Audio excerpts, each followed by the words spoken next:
All right, guys, not only is this bowl absolutely beautiful, but it is so customizable and you can change the flavors on a week-to-week basis. So these are my famous ahi tuna bowls, but of course you can sub out the protein for any protein that you enjoy. Now on to the marinade. You're gonna need soy sauce, toasted sesame seeds, sesame oil, pink Himalayan sea salt or any sea salt, avocado oil or extra virgin olive oil, and then we're gonna top it with green onions. But in the mixture, we have fresh garlic, sweet onion, and ginger. Now to the side, I have bok choy and cucumbers, and we will build this bowl with any vegetables that you already have in your refrigerator, but I will wilt down the bok choy and a little bit of spray and just add it to my bowl, along with the cucumbers and the avocado.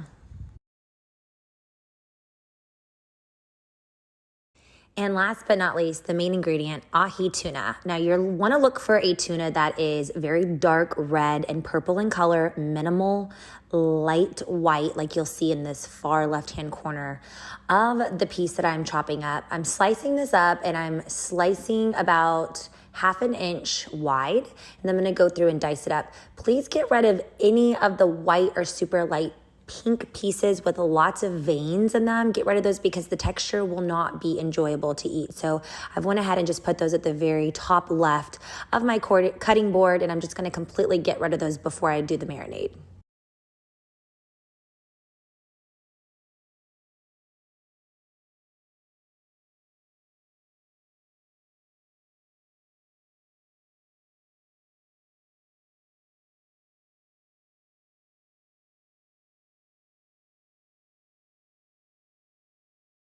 Once you are done chopping everything up into little bit-sized pieces, you want to throw them into a mixing bowl, and then you want to start chopping your onion. Now, I'm using a sweet onion, but you can use a red onion, you can use a regular white onion. I'm going to do half of an onion, and I'm just going to measure it with the palm of my hand. So, slicing that up very thin, and then once it's thin, I go through and just kind of mince it a little bit more by using the very top of my knife to rock it back and forth until the pieces are as small or as thin as you like your onions to be. I'm not like a super big onion fan, so I like my onions to be very thin and very tiny. All right, now let's create the marinade. You need 3 capfuls of soy sauce. I like to use the actual cap of the soy sauce container because less cleanup. And then I'm just gonna drizzle the sesame oil. So if I had to measure it, it would probably be about ½ tablespoon. All right, now adding a little twist of my Himalayan sea salt or a pinch of sea salt. Now let's add in the fresh herbs. Now you can do either fresh ginger or you can buy store-bought ginger that comes in a glass jar. Completely up to you and your comfort level with cutting the ginger. Now you can either peel the ginger or you can scrape the very outside layer of the ginger off. And I like to use a thumb-sized piece. I go through and slice it very thin. Make sure you discard any of the hair or the root that's attached to the very end. And then I go through using the top of my knife again and just get it very thinly minced in very small pieces. All right, now we add 1 clove of garlic. I keep the outside layer of the clove on. I smash it with my knife. I discard the outside layer of the garlic peel, and then I just do the exact same thing. I slice it very thin, and then I use the top of my knife to create the mince style or very small, tiny little garlic pieces.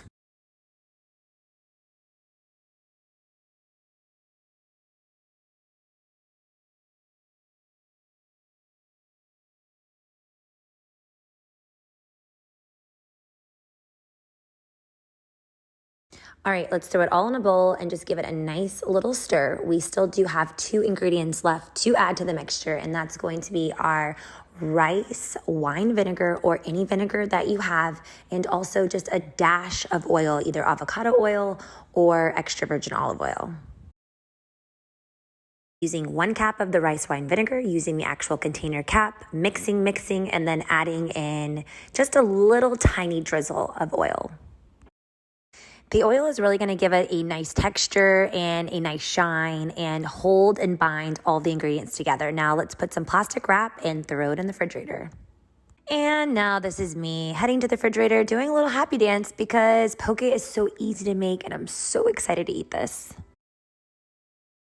Now chopping my green onion, and I'm gonna put this on the very top of my bowl. Keep this in a little container or Ziploc for your next few days of poke bowls. All right, guys, now we are building the bowl depending on how much rice you are given in your meal plan or how much rice you are eating. I'm gonna go ahead and put my rice down, and then I'm gonna add my poke to the side. Now get creative with this, guys. You can make your bowl however you want. I'm gonna throw the cucumber, and I'm just gonna kind of fan it to the side to make it look really, really pretty. I'm gonna add my probiotic, my kimchi to the very top of my rice. Gosh, I love kimchi so much, but this would also be amazing with a garlic lime sauerkraut. And then I'm gonna add in my sliced avocado. I'm gonna put that right on top of my rice, adding in a steamed vegetable, of course. Now, this bok choy was literally just cooked in some spray on the pan. I'm going to add my green onion, lots of sesame seeds to the top of my poke, and garnishing it with some seaweed or kelp. I'm using kelp right here in this video. Oh my goodness. Maybe a little splash of sea salt if you'd like, and voila, we are done and ready to dig in.